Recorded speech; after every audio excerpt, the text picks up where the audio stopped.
সুনামগঞ্জে বিজিবি ও সেনাবাহিনীর যৌথ অভিযানে একটি কাভার্ড ভ্যান সহ বিপুল পরিমাণ ভারতীয় কসমেটিক্স ও পোষা প্রাণীর ওষুধ আটক করা হয়েছে।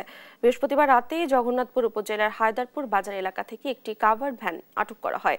ভ্যানে থাকা ভারতীয় পণ্যের মধ্যে ছিল 18,977 পিস কসমেটিক্স এবং 14,872 পিস পোষা প্রাণীর ওষুধ। বিজিবি জানায় মোট জব্দকৃত পণ্যের বাজার মূল্য প্রায় 1,62,70,53 টাকা।